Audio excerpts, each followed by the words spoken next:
इस कार्यक्रम के प्रायोजक कृषि एवं किसान कल्याण मंत्रालय एवं कृषि सहकारिता एवं किसान कल्याण विभाग।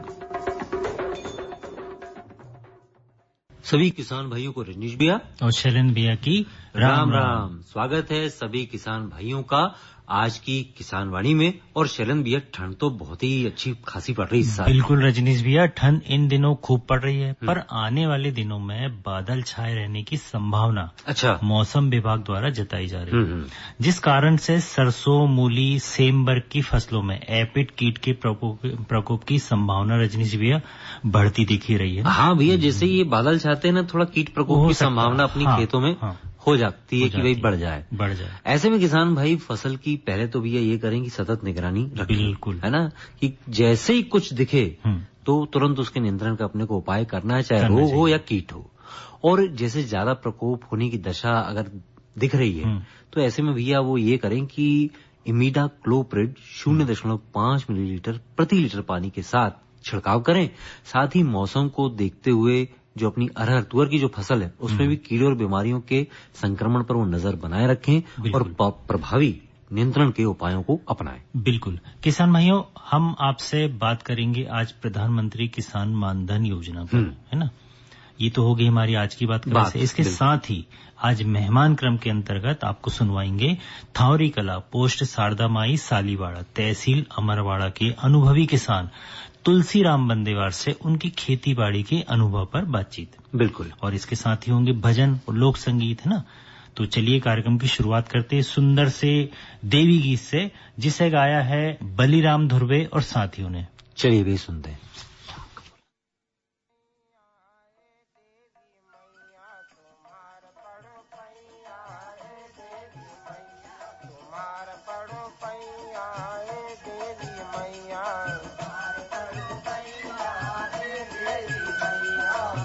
देवी मैया, देवी मैया, देवी मैया, देवी मैया, देवी मैया, देवी मैया, देवी मैया, देवी मैया, तुम्हार पड़ो पैया, देवी मैया, तुम्हार पड़ो पैया,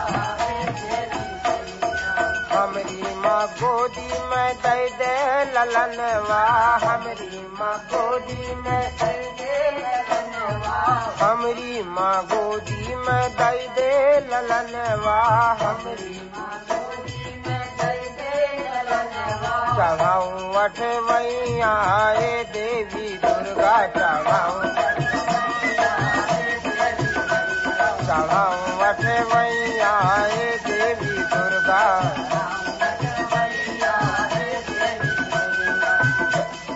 देवी दुर्गा, देवी दुर्गा, देवी दुर्गा, देवी दुर्गा, देवी दुर्गा, देवी दुर्गा, देवी दुर्गा, देवी दुर्गा, तुम्हार पड़ो पैया देवी दुर्गा, तुम्हार पड़ो पैया देवी दुर्गा।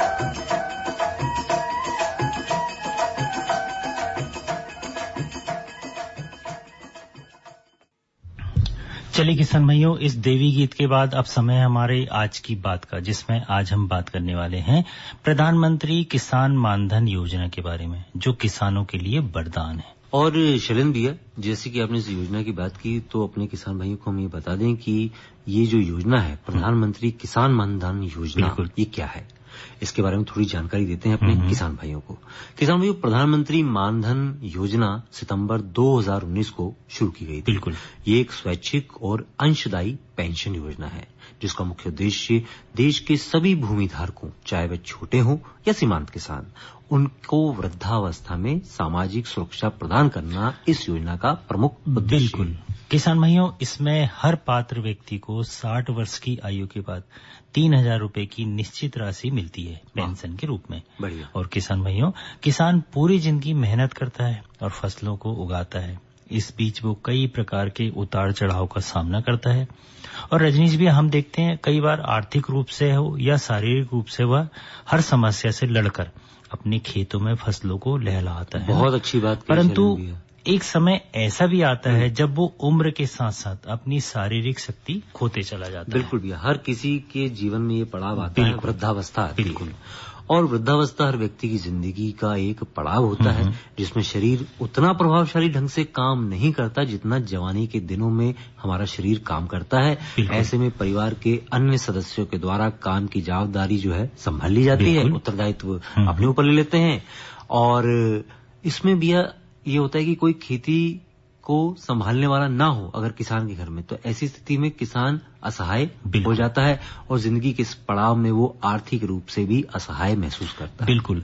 बस किसान भाइयों, इसी स्थिति को देखते हुए प्रधानमंत्री किसान मानधन योजना की शुरुआत की गई है ताकि हर किसान को वृद्धावस्था के समय आर्थिक सहायता प्रदान की जा सके। किसान भाइयों, प्रधानमंत्री किसान मानधन योजना हर किसान को उस समय सहायता पहुंचाती है जो उम्र के पड़ाव पर आर्थिक और शारीरिक रूप से कमजोर होने लगता है, मतलब जब उसकी जरूरत होती है। बिल्कुल सही मायनों में। किसान भाइयों, प्रधानमंत्री किसान मानधन योजना में 18 से 40 वर्ष तक की आयु में अगर आप कुछ रुपए जो कि 55 रुपए से लेकर 200 रुपए प्रतिमाह हो सकते हैं, अगर आप इसका अंशदान हर महीने करते हैं तो आपको 60 वर्ष की आयु होने पर 3000 रुपए मासिक पेंशन मिलने लगी। बिल्कुल। किसान भाइयों, प्रधानमंत्री किसान मानधन योजना में आप जितना भी अंशदान करते हैं, चाहे वो 55 रुपए से लेकर 200 रुपए हो सकता है, वो किसान की उम्र के ऊपर निर्भर करता है ना। तो आप जितना अंशदान हर महीने करेंगे उतना ही अंशदान सरकार हर महीने अपने पास से देगी। क्या बात। किसान भाइयों, कुल मिलाकर देखा जाए तो प्रधानमंत्री किसान मानधन योजना है किसान के साथ साथ सरकार भी योगदान देती है। बिल्कुल, उसको आर्थिक सुरक्षा देने के लिए। किसान भाइयों, प्रधानमंत्री किसान मानधन योजना का लक्ष्य देश के सभी छोटे और सीमांत किसान जो लगभग 2 हेक्टेयर भूमि के मालिक हैं, उनको 60 वर्ष की आयु उपरांत 3000 रुपए की मासिक पेंशन देने के लिए बनाई गई है। अगर इसमें किसान की मृत्यु हो जाती है तो पारिवारिक पेंशन के रूप में 50% पेंशन परिवार को मिलती है, इस बीच अगर मृत्यु हो जाती है। बिल्कुल। और किसान भाइयों, यह योजना सामाजिक सुरक्षा प्रदान करती है। इसमें किसानों द्वारा दिए जाने वाला अंशदान के बराबर राशि सरकार भी पेंशन निधि के रूप में जमा करती है। मान लीजिए आप 55 रुपए मासिक जमा करते हैं तो सरकार भी अपनी तरफ से 55 रुपए पेंशन निधि में जमा करती है। और अगर आप 200 रुपए प्रतिमाह जो कि अधिकतम है जमा करते हैं तो सरकार भी अपनी तरफ से 200 रुपए पेंशन निधि में जमा करेगी। और किसान भाई, प्रधानमंत्री किसान मानधन योजना के आवेदन के लिए आप अपने पास के सामान्य जो सेवा बैंक हैं उसके माध्यम से प्रधानमंत्री किसान मानधन योजना के पोर्टल पर आप आवेदन कर सकते हैं। इसके लिए जो जरूरी दस्तावेज हैं वो आपको जुटाने होंगे और वो आपके पास होते ही हैं, ज्यादातर आधार कार्ड है ना, आपका पैन कार्ड, बैंक की पासबुक की आवश्यकता होती है। बिल्कुल, सबके पास होता है और आजकल तो जरूरी है, सबके पास होना भी चाहिए। बिल्कुल। किसान भाइयों, किसानों को बुढ़ापे में सुरक्षा कवच जो प्रदान करने वाली इस ऐतिहासिक योजना के अभी तक सफलतम 5 साल हो चुके हैं और लाखों लोग इस योजना से जुड़ चुके हैं। किसान भाइयों, प्रधानमंत्री किसान मानधन योजना में का अगर आप लाभ लेना है तो इसके बाद यदि कोई किसान जो है 10 वर्ष से या 10 वर्ष से पहले इसमें अगर बाहर निकलता है तो इस योजना को अगर बंद करना चाहता है अगर वो, तो उसके द्वारा जमा किए गए अंशदान को जो है ब्याज के साथ वापस कर दिया जाएगा। इसके साथ ही किसान भाइयों, यदि किसान 10 वर्ष के बाद और 60 वर्ष पूरा होने के पहले इस योजना से बाहर निकलना चाहता है तो उसे उसका जो योगदान उसने जमा किया है उसको ब्याज सहित या तो पेंशन फंड द्वारा या बचत बैंक द्वारा जो ब्याज की दरें होती है जो भी अधिक हो उसके साथ वापस कर दिया जाता है। क्या बात है, ये अच्छी बात है इस योजना की कि कोई बंधन जैसी चीज बिल्कुल है ना। और किसान भाई, मान लीजिए कि कोई किसान नियमित योगदान इस योजना में दे रहा है और उसी समय उसकी अगर भगवान न करे अगर मृत्यु हो जाती है तो उसकी जो पति या पत्नी जिसका भी मतलब जो किसान है उस योजना में चाहे वो उसको चाहे तो नियमित कर दें या फिर राशि ब्याज के साथ लेकर इस योजना से बाहर भी आ सकते हैं। किसान भाइयों, पूरे जीवन काल में किसान प्रकृति के कई उतार चढ़ाव अपनी खेती में देखता है और उसका भविष्य अनिश्चित रहता है। उसकी सेवा निवृत्ति के बाद आगे का जीवन सुरक्षित करती है प्रधानमंत्री किसान मानधन योजना। और किसान भाई, हम तो आपसे यही कहेंगे कि आप भी प्रधानमंत्री किसान मानधन योजना से जुड़ें और आने वाले भविष्य को अपने सुरक्षित करें। तो रजनीश भैया, ये तो थी हमारी आज की बात प्रधानमंत्री किसान मानधन योजना पे। और आप जुड़ते हैं मनोरंजन से और आपको अपने किसान भाइयों को सुनवाते एक सुंदर सा स्वांग गीत जो गाया है चैतराम परस्थे और साथियों ने। चलिए भी सुनते हैं।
किसान भाइयों, चलिए से गीत के बाद अब जुड़ते हैं मेहमान क्रम से। और मेहमान क्रम में आज हम आपको सुनवा रहे हैं थावरी कला पोस्ट शारदामाई सालीवाड़ा तहसील अमरवाड़ा के अनुभवी किसान तुलसीराम बंदेवार से उनके खेती बाड़ी के अनुभव पर बातचीत। सभी किसान भाइयों को रजनीश भैया की राम राम। किसान भाइयों, आज के मेहमान क्रम में हम आपकी मुलाकात करवा रहे हैं तुलसीराम बंदेवार जी से, जो कि थावड़ी कला पोस्ट शारदामाई सालीवाड़ा तहसील अमरवाड़ा के किसान हैं। चलिए इनसे बातचीत शुरू करते हैं। भैया, आपको हमारी ओर से राम राम। राम राम जी। तो सबसे पहले तो बताइए कि कितनी जमीन में आप खेती करते हैं? हम 10 एकड़ में करते हैं जी, और मक्का लगाते हैं उसमें। और साल भर में कौन कौन सी फसलें लेते हैं भैया आप? हम बरसाती लेते हैं मक्का, तुअर, धान और उड़दा, और रबी की फसल में चना, बटरा, गेहूं, मसूर न लेते हैं। तो भैया ये बताइए कि आपको अच्छा उत्पादन मिल जाता है अपनी खेती बाड़ी में? हाँ जी, अच्छा मिल जाता है उत्पादन। मक्का भी अच्छा हो जाता है। 10 एकड़ जमीन है अपनी, 200 क्विंटल मक्का हो जाता है, तुअर हो जाती 2-3 क्विंटल, और फल्ली हो जाती है। तो ये बताइए आप हमें तुलसीराम जी कि किस तरह आपको इतना अच्छा उत्पादन मिलता है, क्या ध्यान रखते हैं अपनी खेती में आप? खेती में समय पे दवाई डालते हैं, निंदाई करते हैं, समय पे ध्यान देते हैं तो अच्छा उत्पादन मिलता है, डबल फायदा होता है। और किस तरह की आप खाद उर्वरकों का इस्तेमाल करते हैं अपनी खेती में? हम गोबर खाद का करते हैं, जैविक खाद डालते हैं, उससे अच्छा उत्पादन मिलता है, डबल फायदा होता है। तो गोबर खाद के अलावा और कौन सी खाद का इस्तेमाल आप करते हैं? गोबर के अलावा और जैविक खाद भी लेते हैं, टांका में सड़ाते हैं कचरा कूड़ा सब, और गोबर खाद डालते हैं। और हमारे पास भैंस है, 4 गाय है, बैल है, जो गोबर खेत में ही डलवाते हैं हम साल के। हमारे यहाँ वो नाडेप का टांका भी है, उससे भी खाद बनाते हैं, उससे खाद अच्छी सड़ती है, उससे अच्छा फायदा मिलता है, डबल फायदा होता है। तो सभी किसान लोग टांका बनवाए और अपना जो खाद डालें, और उसी का इस्तेमाल करते हैं हम खेत में। बढ़िया मक्का भी अच्छी होती है, तुअर भी अच्छा होता है, धान भी है, फल्ली भी है। बरसाती फसल में मतलब जो अच्छा फायदा होता है, और रबी की फसल में भी डालते हैं जई खाद बनी हुई, जिससे जमीन की उपजाऊ क्षमता अच्छी रहती है। बई खाद का इस्तेमाल करना चाहिए सभी लोग। गोबर खाद का इस्तेमाल कब से कर रहे हैं? गोबर खाद का हम 20 साल से कर रहे हैं, उससे अच्छा उत्पादन मिलता है अपन को। हम जो रासायनिक खाद नहीं डालते ज्यादा, हम गोबर खाद का इस्तेमाल करते हैं। घर में ही होता है ये खाद, हम खरीदते भी नहीं, बजा जैविक खाद भर खरीदते हैं। आपने जैसे कि पशु बताया आपने, तो कितने पशु हैं आपके पास? हमारे पास 4 भैंस है, 4 ही गाय है, बैल है, और छोटे छोटे बछेरू से ऐसे 10-15 पशु होते हैं हमारे पास। खर्च भी चलाते हैं हम, दूध भी बेचते हैं, अच्छा फायदा मिलता है। पशु पालने से अच्छा गोबर होता है, अपनी खेती में काम आता है, दूध होता है, दूध बेचते हैं, उससे फायदा मिलता है हमको। और घर में भी चाय पीते बनाते हैं, मोल नहीं लेते हम दूध। जैसे ये पशु पालने से दूध अपन के खेती में नुकसान हो गया तो वो दूध से हम घर से चलाते हैं, खर्च चल जाता है उससे। तो भैया सिंचाई के लिए क्या साधन इस्तेमाल करते हैं आप तुलसीराम जी?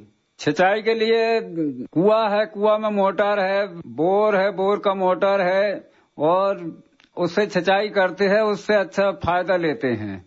ये जैसे आजकल ड्रिप और स्प्रिंकलर चल रहा, तो आपने लगवाया नहीं अपनी खेत में? अभी नहीं लगवाया, उसका आवेदन दिए हैं, लेना है उनको भी। ड्रिप के इस्तेमाल भी करेंगे। ड्रिप के इस्तेमाल से क्या फायदा होता है? ड्रिप के से फायदा होता है, पानी कम लगता है और जगह ज्यादा बकती है उससे। थोड़ा थोड़ा पौधा का जितना पानी लग रहा है उतना ही लेता है। ड्रिप से भी फायदा, तो उसका आवेदन दिए है तो वो लेना है उनको।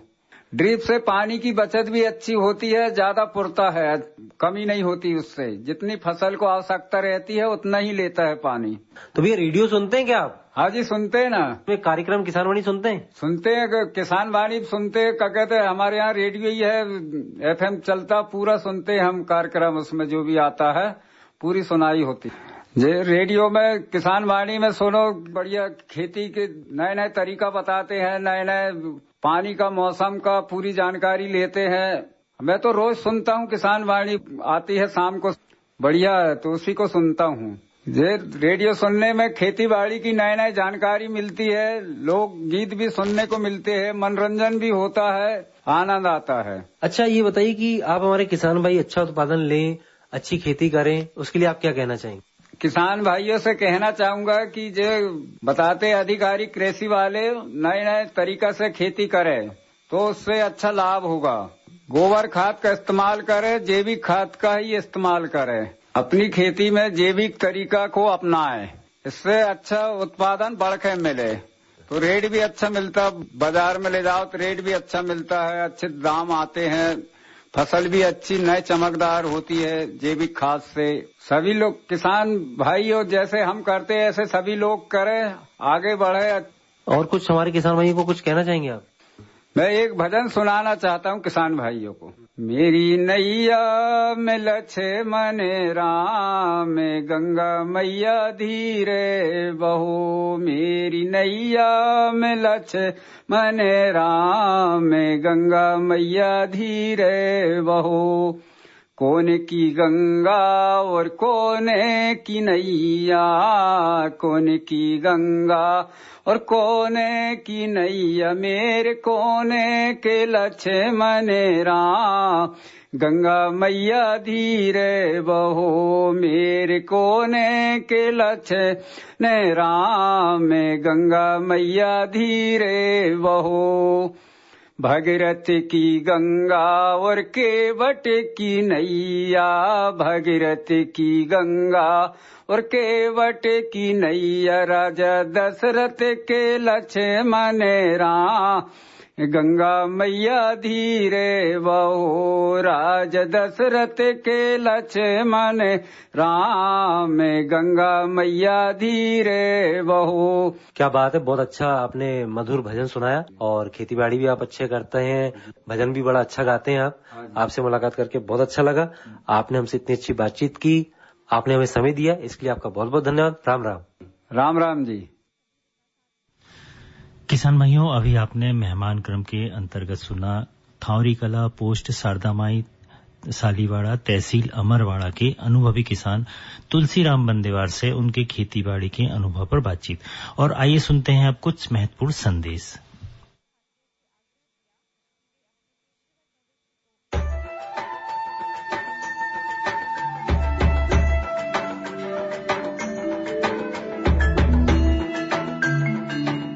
ये जो हरे भरे पेड़ और उन पर लगे गुच्छेदार फल दिखाई दे रहे हैं, ये वास्तव में हमारे किसान भाइयों के आर्थिक और सामाजिक जीवन में सुख समृद्धि के रंग भरने की क्षमता रखते हैं।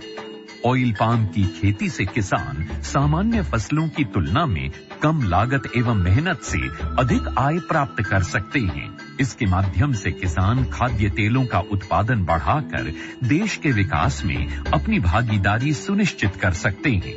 लेकिन ये सब कैसे संभव है, आज इसी के बारे में बताएंगे अपने किसानों को। ऑयल पाम एक बहुमुखी तेल है जिसके कई अलग अलग गुण और कार्य हैं जो इसे बेहद उपयोगी और व्यापक रूप से इस्तेमाल किया जाने वाला बनाते हैं। ऑयल पाम के फल से सबसे अधिक तेल प्राप्त होता है। प्रति हेक्टेयर 20 से 25 टन फलों की उपज देने वाले इसके पेड़ परिपक्व होने के बाद लगभग 30 साल तक फल देते रहते हैं। यही नहीं, इन पेड़ों के बीच अंतर्वर्ती फसलें उगाकर किसान दोहरी आय भी प्राप्त कर सकते हैं। इसके अतिरिक्त सरकार की ओर से भी इसकी खेती के लिए काफी सहायता उपलब्ध करवाई जाती है। भारत सरकार की ओर से 2021-22 में खाद्य तेलों पर राष्ट्रीय खाद्य तेल मिशन, तेल palm national mission on edible oils, oil palm NMEO-OP की शुरुआत की गई। इसके अंतर्गत किसानों को ऑयल पाम की पौध सामग्री, अंतर्वर्ती खेती एवं रखरखाव, ड्रिप सिंचाई, डीजल, बिजली, सोलर पंप सेट, बोरवेल, फल कटाई उपकरणों एवं पुराने पौधों की पुनः रोपाई के लिए सब्सिडी प्रदान की जाती है। इस मिशन के अंतर्गत किसानों को 1 से 5 लाख तक की राशि प्रति हेक्टेयर की वित्तीय सहायता उपलब्ध कराई जाती है। सरकार द्वारा ऑयल पाम की पौध सामग्री के लिए 20 से 29 हजार रुपए प्रति हेक्टेयर की सहायता मिलती है। इसके अलावा भी सरकार पहले 4 साल तक 42,000 रुपए प्रति हेक्टेयर की सहायता अंतर्वर्ती फसल एवं रखरखाव के लिए भी मुहैया कराती है। इस मिशन के अंतर्गत ड्रिप सिंचाई के लिए 30,000 रुपए प्रति हेक्टेयर की सहायता अतिरिक्त दिया जाता है। साथ ही किसानों के लिए फसल कटाई मशीन और ट्रैक्टर ट्रॉली की खरीद के लिए भी सहायता का प्रावधान है। कुछ किसानों के मन में ये शंका है कि ऑयल पाम के पेड़ों की सिंचाई के लिए अधिक मात्रा में पानी की आवश्यकता होती है। ये पर्यावरण के लिए ठीक नहीं है। कुछ ये भी कहते हैं कि ये धरती के उपजाऊपन के लिए भी हानिकारक हैं। किंतु जिन किसानों को ऑयल पाम की खेती से आज लाखों रुपए की वार्षिक आय प्राप्त हो रही है, उनका कहना है कि ये सारे संचय निराधार हैं। ऑयल पाम का खेती में दान और गन्ने से कम पानी लगता है। इसमें गवर्नमेंट का तरफ से ड्रिप सिंचाई के लिए पैसा भी दिया जाता है। मैंने 2015-16 से ऑयल पाम की खेती की है और इससे पर्यावरण को कुछ नुकसान है ही नहीं। और इनका जो पेड़ पौधा होता है, इनसे हम मल्चिंग भी यूज करते हैं और इनका यूज से हम काफी सारा जमीन में नमी लेते हैं। और इनके अंदर इंटरक्रॉप जो है, जो कपास वगैरह लगाते हैं, तो हम डबल गुण आय लेते हैं और अच्छा रहता है। ऑयल पाम की खेती के लिए मुझे सरकार ने पौधे सीडलिंग देते हैं।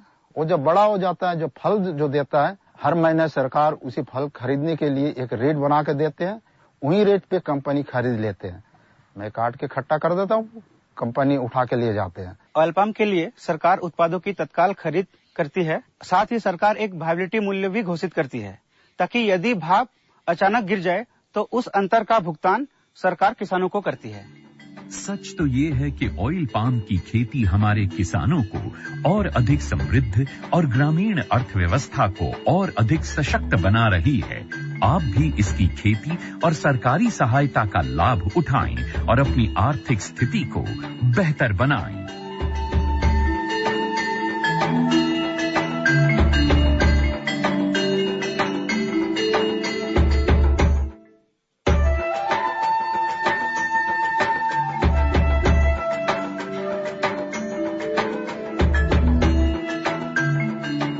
मैंने 2015-16 से ऑयल पाम की खेती की है और इससे पर्यावरण को कुछ नुकसान है ही नहीं। और इनका जो पेड़ पौधा होता है, इनसे हम मल्चिंग भी यूज करते हैं और इनका यूज से हम काफी सारा जमीन में नमी लेते हैं। और इनके अंदर इंटरक्रॉप जो है, जो कपास वगैरह लगाते हैं, तो हम डबल गुण आय लेते हैं और अच्छा रहता है। ऑयल पाम का खेती में दान और गन्ने से कम पानी लगता है। इसमें गवर्नमेंट का तरफ से ड्रिप सिंचाई के लिए पैसा भी दिया जाता है। ऑयल पाम की खेती के लिए मुझे सरकार ने पौधे सीडलिंग देते हैं। वो जब बड़ा हो जाता है, जो फल जो देता है, हर महीने सरकार उसी फल खरीदने के लिए एक रेट बना के देते हैं। वही रेट पे कंपनी खरीद लेते हैं। मैं काट के इकट्ठा कर देता हूँ, कंपनी उठा के लिए जाते हैं।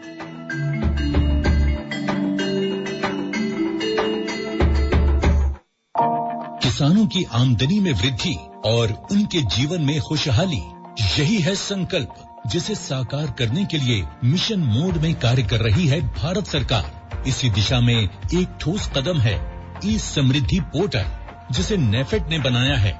इस पोर्टल का उद्देश्य पंजीकृत किसानों के लिए फसल की खरीद और पैसे के भुगतान की संपूर्ण प्रक्रिया को सरल और पारदर्शी बनाना है। पोर्टल पर पंजीकरण की प्रक्रिया बेहद आसान है। किसान अपने मोबाइल या कंप्यूटर से ई समृद्धि वेबसाइट या ऐप पर जाकर पंजीकरण कर सकते हैं। पैक्स और एफपीओ के माध्यम से भी पंजीकरण किया जा सकता है। ई समृद्धि पोर्टल पर फार्मर रजिस्ट्रेशन पर क्लिक करें और अपने विवरण और आधार नंबर के साथ पोर्टल पर रजिस्टर करें। ये QR कोड स्कैन करके भी किसान अपना पंजीकरण कर सकते हैं। रजिस्ट्रेशन के उपरांत किसान अपनी उपज को MSP पर नेफेड के माध्यम से बेच सकते हैं और यदि बाजार मूल्य अधिक है तो बाजार में भी बेच सकते हैं। यानी तूर, मसूर और उड़द की MSP पर खरीदी की 100% गारंटी देता है नेफेड। नेफेड द्वारा पैसे का भुगतान नेफेड अकाउंट से सीधा किसान के खाते में किया जाता है। इस प्रक्रिया में नेफेड और किसान के बीच कोई अन्य मध्य एजेंसी नहीं होती है। किसान इस पोर्टल के माध्यम से सरकार द्वारा किसानों के लिए चलाई जा रही कई योजनाओं का लाभ ले सकते हैं। नेफेड से पंजीकृत किसानों को मिलता है फसल के सही दाम पर बिक्री का भरोसा। अगर आप किसान हैं तो आप भी ई समृद्धि पोर्टल का लाभ ले सकते हैं। पंजीकरण कराओ, फसल का उचित मूल्य पाओ। कृपया दिए गए QR कोड को स्कैन करके पंजीकरण कराएं। चलिए किसान भाइयों, इन संदेशों के बाद अब फिर से जुड़ते हैं मनोरंजन से और आपको सुनवाते हैं एक सुंदर सा लोकगीत सीताराम तिवारी और साथियों की आवाज में।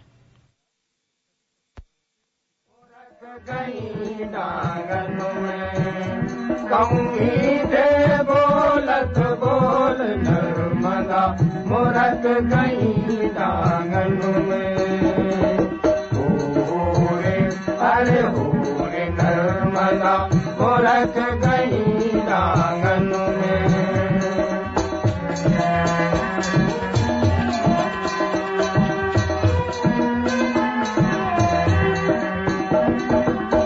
विंध्याचल की बड़ी लाडली उल्टी करे सवारी, देवता उपजा करके नौ पूजा को भारी। कहूँ तब देखत जी खोल नर्मदा मोरक गई डांगन में, हो रे अरे हो रे नर्मदा मोरक गई डांगन में।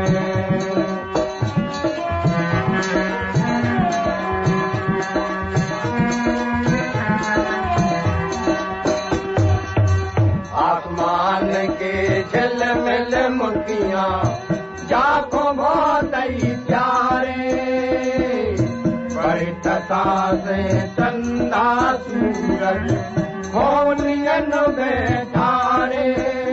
कहूँ हर के घर ले बोल नर्मदा मोरक गई डांगन में, हो रे अरे हो रे नर्मदा मोरक गई डांगन में।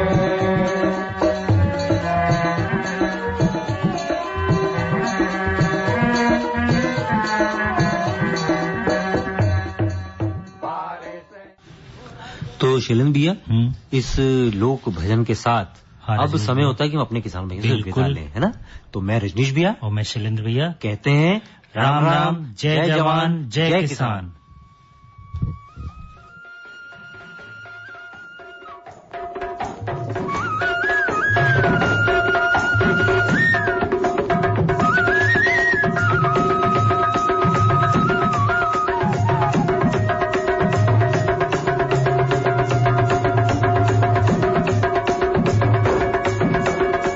इस कार्यक्रम के प्रायोजक कृषि एवं किसान कल्याण मंत्रालय एवं कृषि सहकारिता एवं किसान कल्याण विभाग।